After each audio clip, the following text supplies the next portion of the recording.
Well, hello and welcome back to Box Office Chat, where we break down the top 10 best performing films within the United Kingdom's box office. Stephen, this is for the weekend of 15th to 17th of February 2019. Who would have thought it?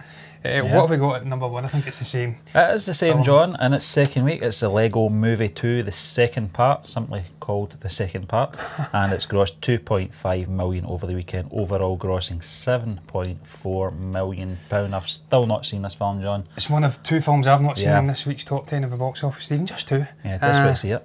Yeah, I'm desperate to see it as well, but I will get around to watching it. I've been a busy boy. I've been watching many films. Yeah. Thankfully, a fractured hand allows you some time off work. Sadly, not to last that long. So I've been going and watching some different films, but not Lego Movie Part 2. But incidentally, Stephen, it's cost $136.6 million worldwide at the box office. And as you did say, it opened with, I don't know what it opened with, but it's sitting at 7.4 million total gross just now. 2.5 million in its second weekend. That is very decent figures indeed, Stephen. It's obviously a sequel to the immensely successful and very, very funny first Lego Movie film. Chris Pratt is back. I've seen him doing the press junket and stuff like that. I think he's playing two characters in this one. I don't recall if he played two in the previous one. It's been a while. But he's playing two in this one anyway. Looks hilarious. I will get around to watching it. It's dropped just 38.7% on its second weekend, and it's actually up 80 theatres, so it's doing very well. Yeah, it certainly is. We'll move on to number two, John, to a film that you have seen. I have seen, yes. It's Instant Family, and it's in its first week, grossing $2.5 million over the weekend, 3.6 overall. John, tell us about this film, because I don't know too much about it. Stephen, it's basically another Mark Wahlberg film. I say that. Well, that can either go either way. It's either going to be an action film or a comedy film. Well, so what's a comedy film? This one, Stephen. It's a comedy drama, and it's actually a very good little film, very entertaining little film. Surprisingly quite funny. I say that because sometimes his films can be a little bit hit and miss. Mark's had a bit of a checkered career since his award-winning performance in The Departed. I'm pretty sure he won an Oscar in that film. Maybe talking crap, but I think he did. I've actually enjoyed Mark in a number of films. I like his work in collaborations with Peter Berg and stuff. The likes of Patriots Day, he was in Deepwater Horizon, a few others. This isn't Peter Berg, I don't believe. It's Sean Anders, who worked with Daddy's Home, or what Daddy's, it was called. Daddy's Home. I think it's free now, isn't it? Him and Will Ferrell. Look, it's a very good film. It's about him and his wife, played by Rose Byrne, Ellie and Pete. They're two sort of they've not got any children. They're married. They renovate these big houses and sell them on for profit. They decide to, or they get thrust into the world of fostering children. Hence why it's called Instant Family. They foster this young Hispanic trio of children. One's 15, one's a young boy, one's a young girl. Young girl is obsessed with potato chips, throws tantrums if she doesn't get them. Young boy's incredibly sensitive, and the 15-year-old lady is obviously hard work. She's been kind of looking after these children in the absence of a junkie mother. When I say junkie, so they've got this trust issue. But it just follows that interesting dynamic, Stephen, between these five quintet, or whatever the hell you'd call it, a group of people trying to get together and become a harmonious family. They start off pretty well, then it just goes into an absolute shit show. Then they get back on track, and it's a brilliant little film. It's got some great little tender moments in there, great little emotional moments in there, but it's also got the comedic element flung in. Really enjoyed Mark Wahlberg in this film, Mark Wahlberg I should say, in this film. Thought he was pretty damn good. Rose Byrne was good as well. Those two played off each other well. They had a realistic relationship, and the children as well were pretty damn good. The lady that played the 15-year-old, don't know her name, she was pretty damn decent as well. It's grossed $110 million worldwide, incidentally, off of a $48 million budget, so it's more than made a profit already, Stephen, and I'm glad, because I do like Mark, and it's a decent little comedy drama film. Yep, it's came a long way since Marky Mark is... Marky Mark? Yeah, his pop days. Did he not have... he's got a burger company as well, hasn't he? Yeah, him and his brother Donnie. The Wahlburger? Yeah, the Wahlburger, yeah. So it's doing well. It's doing well. Move on to number 3 this week, John. It's How to Train Your Dragon, The Hidden World. It's grossed $1.6 million over the weekend, grossing overall $11.6 million. Just before I let you in, John, I know that you've seen this film. I know you've seen them all. I've not seen any of them, so I'm not going to start with this one, so I'm not even going to see this. So I don't think I'm going to see this in the cinema anytime soon. What I think I will do is go into digital download, see the previous two, and if I've still got time and it's still in the cinema, I'll pop along and go and see it. If I don't, then I'll get this in digital download as well. Yeah, Stephen, I think that's definitely a wise move. This isn't a type of... I mean, you've got some trilogies where you can go in, perhaps into each individual film, and it's self-contained stories. This is the case in this. They're each self-contained stories. To be fair, they've got a own distinct beginning, middle, and end. Own distinct kind of villains and protagonists and stuff like that. Just the whole theme of Toothless and Hiccup, their relationship, the special bond that transcends the entire trilogy. But I would definitely give it a miss. I wouldn't go in and watch this film without having seen the first two. That's why I went back and watched them all. I blitzed through it, then went to see it in the theatre, because I felt like it was the kind of a trilogy you would have to get emotionally bonded to these characters. I was going to say that, John, with the characters, their relationships. So you get the payoff at the end, because I was looking at interviews and stuff like that, and seeing Jay Baruchel and stuff like that discussing it, and just the impact it had on people who were fans of the trilogy and the series. So I felt I'd go back and watch it, and that's definitely the correct decision, because it was a fantastic little film. Trilogy as a whole, absolutely brilliant. I still prefer the second one. I thought that was the strongest one. Strongest villain, strongest story. Had an emotional kind of a sucker punch ending with Hiccup's dad. Obviously regaining his connection with his relationship, reforming a relationship with his mother. But this one was very good as well, Stephen. I digress. I'm gibbering off on a tangent. I says I wouldn't do it. Getting into its worldwide box office performance, $274.9 million. It's got a budget of $129 million. It's just about made a profit, I'd say. Even when you take into account promotion, theatres taking their cuts, I'd say that's definitely hit a profit, and it's thoroughly deserved because it's brilliant. Whole host of fantastic voice acting performances in there, most prominently Jay Baruchel, but got to credit the likes of Gerard Butler, Kate Blanchett, and just a whole host. Kit Harington as well is there. He's good actor. Obviously Kit plays I forget his bloody name, Jon Snow or Jon Targaryen. Spoiler alert from Game of Thrones. But I digress. I've not got much more to add, Stephen. I really enjoyed it. We'll move on, John, to number 4 this week. It's Alita: Battle Angel, and its second week, grossing 1.4 million over the weekend. Overall 5.7 million. Both of us have seen this film. Yes. We know that 2 of our writers have seen it as well. I think we all took something from the movie. Yeah. I enjoyed it. I enjoyed the visuals, enjoyed the characters. The story was great as well. A lot of people felt the story was probably the weakest sort of element to the whole experience, but I thoroughly enjoyed it. I completely share your sentiment, Stephen. As you do know, we both discussed this film on the blog rundown last week. We hadn't seen the film as of the recording of Box Office Chat last week. We've both seen it now. I really enjoyed it. I really enjoyed the story. I thought it was a great, multifaceted story with lots of interesting side plots going on, side arcs with interesting characters. Really enjoyed the character of Alita, played by Rosa Salazar. I actually looked at a great behind-the-scenes clip. I think it was James Cameron was on Jimmy Fallon or something, discussing this film, discussing obviously the upcoming, I think it's going to be, maybe, it was the Terminator, I was about to say Titanic, it was the Terminator, discussing the new Terminator film, and obviously the Avatar films, and he showed you a great clip of Rosa Salazar learning martial arts and how that impacted her performance and getting into the CG elements of the Alita character. But she was really, really good, the standout performer. Christoph Waltz, what can you say about that guy? He's just one of my favourite actors, Stephen. Mahershala Ali was in there, but I digress. Robert Rodriguez, James Cameron, great collaboration. This was a production or an idea that was in place 20 years in the making, Stephen, and they really have made the magic happen. I think the director and the producer, I thought they meshed pretty damn well together, and I think it was a harmonious little venture. I thought it was stunning visually. I think it's absolutely pioneering the CG, really, and you'd expect that in a James Cameron production. But look, £5 million after 2 weeks, that's a little bit disheartening for a film of this size. This is quite a big blockbuster release. Although, to be fair, it's probably flew under the radar of non-film buffs and stuff like that. They probably weren't aware. Comic book, manga, I should say, fans as well, John. So it's slightly disheartening, that performance, but look, I'm sure it'll pick up. And look, you look worldwide, $263.3 million. It's got a $170 million budget. Do I care? No. Listen, because I'm going to go back and see this film. I'm going to go and see it in IMAX, and I'll have that theatre to myself, so I don't care. No, I doubt you'll have it to yourself, Stephen. But look, you look at Solo. That was another one, Stephen. That was overwhelming. But from a personal point of view, I really enjoyed the film. Even though it was slightly lacklustre in terms of blockbuster box office performance.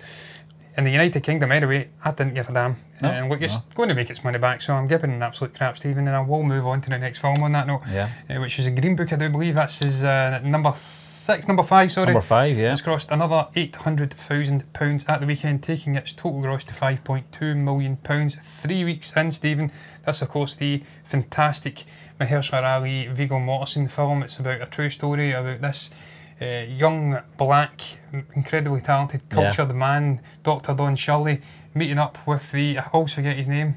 Viggo Mortensen character. It's Tony Lip, yeah. These two unlikely strange bedfellows, to coin a certain Brian Lemmy Lemond, get together. They go on a kind of a road trip through the deep south. He's chauffeuring them, and it just dives right into these two distinct guys and their relationship, how they form a close friendship that lasts years and years afterwards, and it's a fantastically crafted film. I really enjoyed it. One of my favourite of this year, Stephen, but I'll let you in to discuss it while I look up. I did go and see this. I did say I was going to see it as well, John. Loved the film. I'm going to go back and see it because I just thought it was great. Great film from Peter Farrelly, one of the Farrelly brothers. It had elements of comedy in it as well, which I wasn't really expecting. But we were talking about the development of the characters throughout the film as well, for both of them. Mahershala Ali's character and Viggo Mortensen's characters at the very beginning of the movie, or when they were introduced in the movie, were so different to the characters we saw at the very end of the movie, which I loved.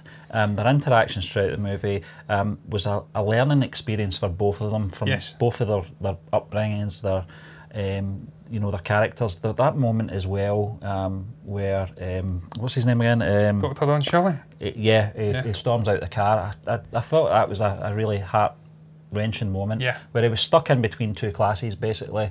His own people, his own people wouldn't accept him, and the ones where he's tried to perform. Once he's off that stage, they don't want to know him, and I felt that sorry for him, And I think Viggo Mortensen's character Tony Lip really just hit home, just with that, that scene with him as well. He began to understand, the character's sort of dilemma and his predicament in the situation that he was in as a professional musician. The ending. It was very Planes, Trains and Automobiles to me. Absolutely. The very ending to it. I thought it was a nice ending to the film as well. I loved the fact that his family welcomed him in at the very end, because they did. Well, they were Italian Americans. At one moment it looked like it was so awkward. It was so awkward, but they welcomed him in. The other bit I loved as well, it was that final line from the wife. I can't remember her name. Thank you for the notes. Dolores. Yeah, just thanks. Thank you for helping them write the letters, which was, it just summed it up, because all through the film I was hoping she wasn't getting fooled that it was him writing the letters, because I thought surely she's not that thick, But that line itself just summed up the film. I loved it. It was a very special film, Stephen. You're absolutely right about Dr. Don Shelley being caught between two cultures. That was one of the fascinating parts of it. I loved it. That side development of that character, and I thought Mahershala Ali done an absolutely magnificent job of really fleshing this character out. I thoroughly enjoyed his actors around the round table thing, I think, on YouTube, where they were all discussing the award-nominated roles. And he says that the original, or the literal Shirley was a small man, only about 5'8", he says. He's also about 6'2", and he had a kind of a high-pitched voice, so he couldn't reach that high-pitched voice, so he done something distinct with the character. He went with a low, deeper voice to make it distinct. So that was really interesting, seeing this great guy's insight into breaking down a grow and making it his own. But look, $144 million worldwide, $23 million budget, rightfully made a massive profit, because it was a absolutely outstanding film, Stephen. But we'll move on to number 6, which is The Kid Who Would Be King. This has grossed another £670,000 at the weekend, taking its total gross in the United Kingdom to, who would have believed it, Stephen, £670,000, because it's its opening weekend. Joe Cornish, this is a film by him who did he did the first Ant-Man film. I think he wrote the first Ant-Man film, and maybe wrote the Ant-Man and the Wasp, I'm not really sure.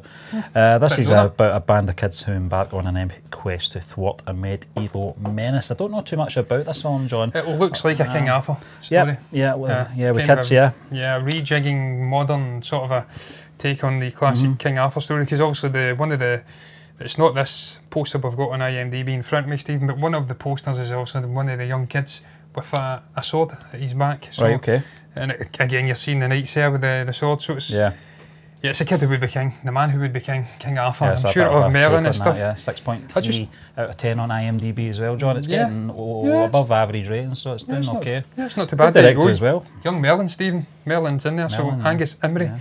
I don't know many of these young actors, but I've seen them together doing a sort of a promotional thing, like junket thing, and they looked quite charismatic, the little group of actors. So look, I'm not going to go and watch it. Ain't going to lie, it's not my cup of tea, but hats off to them, man. It's grossed $25.9 million worldwide. This couldn't have had a massive budget, and you'd have to think it'd be on its way to making a decent little wedge in terms of profit. I don't know what its budget is. I'll actually have a little look, Stephen, if you want to step in quick. Yeah, I don't think it's going to be a film I'm going to go and see, John. No. I know it's an action-adventure family film. I've got the budget. But listen, it's not a film I'd go out my road to see. Maybe if it comes on Netflix or Sky Movies or something like that, probably catch it on that. It looks like a fun film. Yeah, kind of reminds me of the Logan Lerman film back in the day. I think Nick Cage was in it. It was a kind of a magical film, and it done a rejigging of it with a modern setting and these younger actors and actresses. But look, I digress. I'm going to move on, Stephen, because I'm gibbering crap about a film which I have no intention of going to see. To another film which I've got every intention of going to see, because we reacted to the trailer and it was absolutely demented. It's Happy Death Day to You, and it's crossed £500,000. If I can clear my throat. And it's opening weekend, taking bizarrely its total gross now to £0.7 million. That's 700,000. Sorry. Clearly, this is just early screeners, perhaps for the press and stuff like that, or maybe it's released on a Thursday or a Friday and then it's not taking into account the weekend figures. So, but I digress, man. That's a strong opening for this film, Stephen. Obviously, it's a horror film. It's about this young lady getting attacked with serial killers and whatnot, and continually having to. She dies and relives her death again and again and again. Keeps waking up. It's grossed $42.5 million worldwide, $9 million budget. That is already a strong performance for this film. I think because of the first movie, John, this is getting a good. I forgot there was a first film. Yes, it's hitting the ground running. That was the words I was trying to say. Christopher Landon directs this, and he also wrote this along with Scott Lobdell. I don't know what's happening next to me here, by the way. There's a lot of tapping going on, but this stars Jessica Roth. Babyface serial killer trying to get in. Yeah, that's terrifying, isn't it? It's like Porky Pig. That's what it looks like. But there's a whole host of actors here that I'm not really familiar with, John. Getting back to the trailer reaction, I was very surprised how much I liked what I was seeing. But when we were doing the reaction, I knew it was going to be a horror type film, but I couldn't believe how many times we had laugh out loud moments as well. Yeah, it was mostly Jessica Roth just screaming like a demented lunatic. Yeah, I digress. We've got somebody trying to kill us here in the background, Stephen. That's breaking my concentration. But we shall move on because I've not got much more to add. To a fantastic film I watched just a few days ago, Stephen. If Beale Street Could Talk. This has grossed another £400,000 at the weekend, taking its total gross to £800,000. I say another because it's actually in its second week. According to this, Stephen. This is, of course, the latest Barry Jenkins film, and it's a sublime film. He's really made magic happen again, Stephen. He's married flashbacks and an interesting concept with this. I think it was a 1970s novel, and they adapted it. And it's basically about this young couple. One is wrongfully incarcerated. She is left with she's given birth to his baby. Her in-laws don't like this. They don't like her. They don't like the fact that she's given birth to his child. And it really focuses on the wrongful incarceration, how it's impacting his relatives. This young lady, it's on her own lonesome, and it's just an interesting concept, Stephen. I'm giving it away like an absolute maniacal get here, but it really is a fantastic story. If I can get up my Twitter comments, while I'll let you in, then I'll perhaps give a brief actually just looking, John. It is nominated for 3 Oscars, as we know. It's a film I don't know really too much about, if I'm being honest with you, but it's been out here since the 8th of February. And it's I didn't know that. Yeah, it's been out for a few weeks anyway, John. I know that it's in about 7 or 8 theatres here in Glasgow, because I did notice it was in the Cineworld when I was in the town the other day. But it's a film I'll probably catch and see in the cinema at some point over the next few weeks, John. It really does appeal to me. Barry Jenkins, you know what you're getting with him as well. He also wrote this movie. He did, I don't know if you mentioned that, John, but... well, I say that, Stephen, you say he wrote it, but I actually did read in it says he wrote the screenplay, but it's based on the James Baldwin book, because I've seen in the Oscar nominations it's nominated for Best Adapted Screenplay, so that's what got me thinking. But look, man, it's a sublimely crafted film. From the cinematography from James Laxton, just some beautiful shots in there, some truly fantastic cinematography at work. And the score as well. The score, Nicholas Britell, this is the best score of the year for me, Steve. It's been nominated for an Oscar. It's going to win, because it's just stunning. I've made a whole host of predictions for the Oscars, incidentally. This has been pre-recorded prior to the Oscars. I'm going to let that cat out the bag, Stephen. But it is going to win. I'm telling you, it's going to win. It's just a whole host of melancholic, beautifully crafted string pieces and stuff like that. Fantastic score. Barry Jenkins, he's just a fantastic director. I keep saying fantastic, but he really is. There's no other word to describe him, man. He done it with Moonlight. He's hit gold again here, Stephen. Kiki Lane, absolutely superb performance. I don't feel she's getting enough recognition, but it is quite a busy and interesting Best Actress category we've got this year. There's a whole host of people. I don't know who should have moved out of that category, in fairness, but she is incredible. Stephen James is, if I can say it, Alonso Forey Hunt. Really good. Regina King has been nominated for Best Supporting Actress, and she was pretty damn good as Tish's mother. So I digress, I've not got much more to add. Stunningly crafted, really emotional in places, very tender, but it's all about unequivocal of wrongful incarceration and a whole host of interesting topics. And also the prejudice against black people back in the 1950s, 60s. So highly urge you to go and watch it if you haven't seen it. I certainly will, John. We'll move on to number 9 this week. Yes. It is in its 5th week. It's Class. And it's grossed another £300,000 over the weekend. It certainly is, yeah. And it's grossed overall £10.4 million. I've started going back and see this again, John. I did say I was going to go and see it, but I did, decide to go and see Green Book last week. But I will go and see this again because, as I said last week, I do really want to go and experience that sort of the ending, yeah. I mean, I kind of had second thoughts after my initial views and reaction to. I felt it was disappointing, but I've had time to digest it, absorb it, and I think I'm going to go back and I probably might. If it's still hanging about top 10, I doubt it will be now. By the time I go and see this, but I think my views might change. It might change, Yeah, I just can't believe it's only been out 5 weeks, Stephen. It feels like so much longer. But look, it says everything I've got to say about this film. It's M. Night Shyamalan. The guy is just a Marmite director. Some people hate him, some people love him. I love him. Didn't so much like that ending though. Just a creative difference. But he enjoyed it. Obviously, he was a director. That's his vision. Listen, it's always your expectations will never live up to the director's vision. But in this case, it didn't for me. And just the nature of Unbreakable, and then obviously, I forgot the bloody name. I was about to say Skin. Jesus Christ, John. No, don't say that. There's a lot of skin in it. James McAvoy. But just being with these characters through such a long period, it gets your hopes and expectations up. You have a vision of where you want to see things going, and if it doesn't marry with it, sometimes you become a little bit judgmental and disappointed. But I digress. $240.9 million worldwide, $20 million budget. It has made a gargantuan profit, and it deserves to, Stephen, because in the main, wonderfully crafted, and James McAvoy is just sublime. Sublime. He just carries Harry on that Wendell Crumb. That role from Split, Is it Crumb? I think I'm talking crap there, Stephen. Harry Crumb. It was a film by John Candy. Yeah, it's not Harry Wendell Crumb. No. I'm talking absolute crap. It is Kevin Wendell Crumb. There you go. Got the first name wrong. Who's Harry Crumb? Who's Harry Crumb? What's eating Gilbert Grape? I'm just having a nightmare here, Stephen. But we'll move on to the final film in this week's top 10 of the box office. Another film that I've thoroughly enjoyed. I've seen, and I highly urge you I don't know if you have seen it yet. I've not seen it, John. It's the favourite, and it's grossed £300,000 this weekend. It's its 7th weekend. Its total grossing is now £15.1 million. Yeah, I was going to say something there, John. The only reason I would go and see this is because of Olivia Colman. I'm not into my Nicholas Hoult, maybe, but definitely for Olivia Colman. Period pieces, it's not my forte. I wouldn't really go out my road to go and see these, although I did I was dragged along to see Pride and Prejudice when it came out. Olivia Colman, what can you say about the lady? Outstanding. Fantastic. Actress. Again, and she's doing an advert just now with a whole host of stars. I know that Gary Oldman's in it. I think it's British Airways. I think it's celebrating 100 years of British Airways, and she's in it. As soon as she was in it, I just paid attention to the advert. Absolutely. I think she's just captivating. But listen, this film, as you said, John, it's been out for 7 weeks. This doesn't feel like it's been in the top 10 as long as.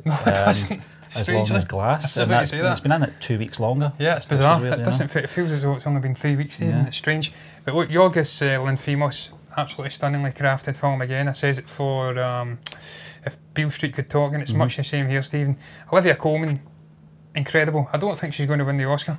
I think that's maybe going to go to Glenn Close. I may be wrong. I hope it does go to Olivia Colman, because she was fantastic as Queen Anne. Emma Stone, Rachel Weisz make up the other female trio in this film. Just amazingly acted in general, but those three were the absolute standouts. Nicholas Hoult was the leader of the opposition, was very, very good as well. But I digress. I've spoke about it at length, Stephen.